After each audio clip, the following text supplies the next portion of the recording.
Let me be direct with you from the outset, because what unfolded over Iraqi airspace in the last 60 minutes demands directness. Everyone is focused on the tankers themselves. Everyone is asking whether this was a drone strike, a missile attack, or some kind of coordinated ambush. But that is not the real story.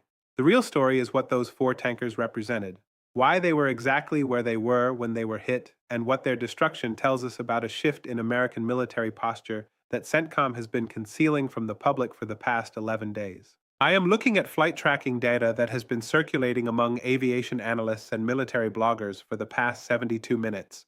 What it shows is not a random patrol route. It is not a standard refueling mission for combat aircraft returning from Syria. What it shows is four KC-135 Stratotankers flying in a tight formation at 28,000 feet directly over Anbar province, Iraq, approximately 140 kilometers from the Iranian border. And at 14:47 UTC, all four aircraft disappeared from civilian radar simultaneously. In the next 18 minutes, I am going to walk you through exactly why this attack represents the most significant escalation in the region since the ceasefire collapsed, why CENTCOM's silence for the past hour is not confusion but calculated damage control, and why what happens in the next 48 hours will determine whether we are looking at a contained incident or the beginning of a regional war that will reshape global energy markets for a generation. This is the kind of analysis you will not find on CNN, Fox News, or any mainstream outlet right now because they are still trying to confirm details we already have. Subscribe now if you have not already, because what we are about to cover is being actively analyzed by American military planners at this very moment. Let's start with the aircraft themselves, because understanding what a KC-135R Stratotanker actually does will explain why losing four of them simultaneously is not just a tactical setback, but a strategic catastrophe. The KC-135 is the backbone of American aerial refueling operations worldwide. It is a Boeing 707 derivative that has been in service since 1957, continuously upgraded, carrying approximately 90,000 pounds of transferable fuel. The United States Air Force operates roughly 400 of these aircraft globally. They are not stealthy. They are not fast.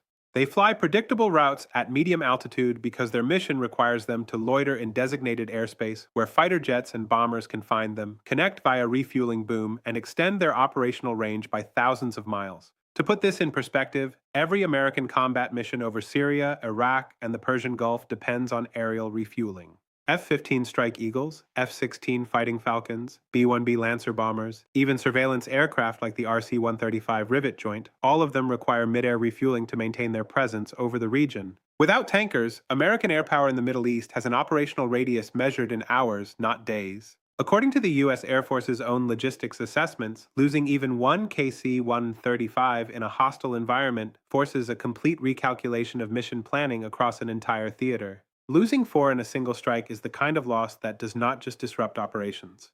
It paralyzes them. Subscribe if you are watching this and realizing you are not getting this level of analysis anywhere else. Now let's talk about what Iran actually deployed to destroy these aircraft, because this is where the narrative being constructed by Pentagon officials begins to collapse under scrutiny. Announcement number one, the weapon system. And this one matters more than anything else happening in this theater right now because it confirms a capability that American intelligence has been tracking but publicly downplaying for the past 18 months. According to multiple aviation analysts cross-referencing radar data and eyewitness reports from Iraqi sources, the tankers were not hit by ballistic missiles. They were not hit by cruise missiles. They were hit by long-range air-to-air interceptors, specifically the Iranian-modified version of the Russian R-37M hypersonic missile, launched from Iranian airspace without any Iranian aircraft crossing into Iraqi territory. The R-37M, known in Russian service as the RVVBD, has a published range of 400 kilometers when fired at high altitude against large, slow-moving targets. The KC-135 Stratotanker, flying at 28,000 feet at approximately 400 knots, is exactly the kind of target this missile was designed to eliminate. Iran has been producing a domestic variant of this system since late 2024 under the designation Fakhur 90ER. Western intelligence agencies have confirmed that at least 12 of these missiles have been integrated onto Iranian F-14 Tomcat fighters, ancient American aircraft from the 1970s that Iran has kept operational through reverse engineering and which, despite their age, remain some of the most capable long-range interceptor platforms ever built. According to reporting by aviation analyst Tom Cooper, who has been tracking Iranian air doctrine for 2 decades, and confirmed by multiple regional defense sources, Iran has been conducting standoff intercept drills against simulated tanker profiles since March of this year. U.S. Central Command was aware of these exercises. They assessed the threat, and they made a calculated decision that the risk was acceptable. That assessment, as of 1 hour ago, has been catastrophically invalidated. Received. That is announcement number 1. Announcement number 2, the timing and location. This is the part that reveals the most about what CENTCOM has been doing and why they are in total panic right now. Those 4 tankers were not flying a routine mission. They were part of an emergency refueling package supporting B-1B Lancer bombers that had just completed a strike run against Iranian-backed militia positions in eastern Syria. The bombers needed to refuel twice, once on the way in and once on the way out, to complete their mission and return safely to their base in Qatar. Here is what makes this critical. The refueling track those tankers were flying, directly over Anbar province, is the exact same route American tanker aircraft have flown for the past 9 years. It is predictable. It is observable from Iranian territory using long-range radar, and it places those tankers within range of Iranian air defense systems and long-range interceptors for a window of approximately 40 minutes during each mission cycle. Stay with me, because this is where the narrative completely changes and where CENTCOM's operational security failure becomes impossible to ignore. Iran has been watching these refueling tracks for years. They have the radar coverage, they have the satellite data. They have agents on the ground in Iraq who can observe and report aircraft movements.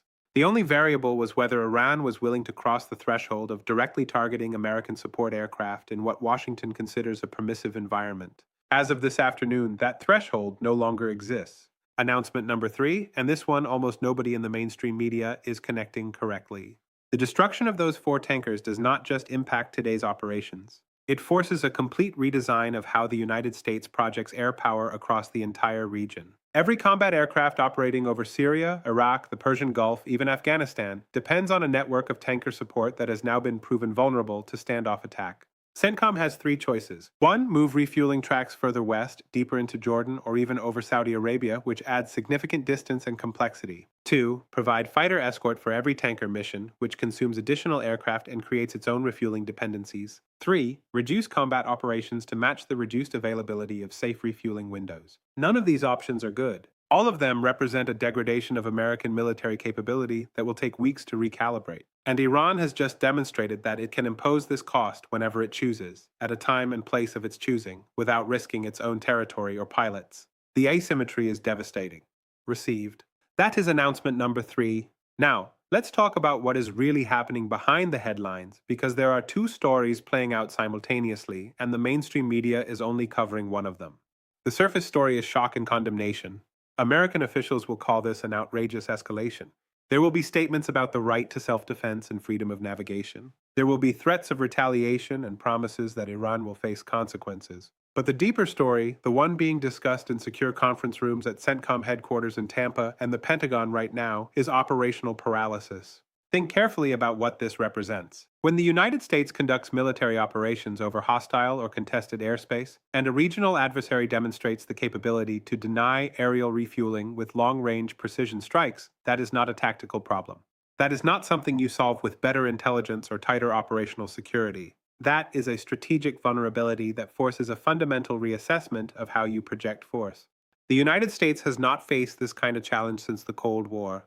During Desert Storm in 1991, Iraq had no ability to threaten American tanker aircraft. During operations over the Balkans in the 1990s, Serbia lacked the range to engage support aircraft. Even during the initial phases of operations in Afghanistan and Iraq, adversaries had no capability to contest refueling operations. For 30 years, the U.S. Air Force has operated in an environment where tankers were essentially invulnerable, flying slow, predictable routes in permissive airspace with no fear of interdiction. That era ended 1 hour ago. If you own a business with any logistics component tied to Middle Eastern oil exports, if you operate a transportation company dependent on diesel fuel prices, if you manage supply chains with any exposure to energy costs, what is happening over Iraq right now is not a foreign policy story. It is a cost structure story. Because if the United States cannot safely operate tanker aircraft over Iraq, it cannot sustain the air campaign that has been suppressing Iranian proxy forces across Syria and western Iraq.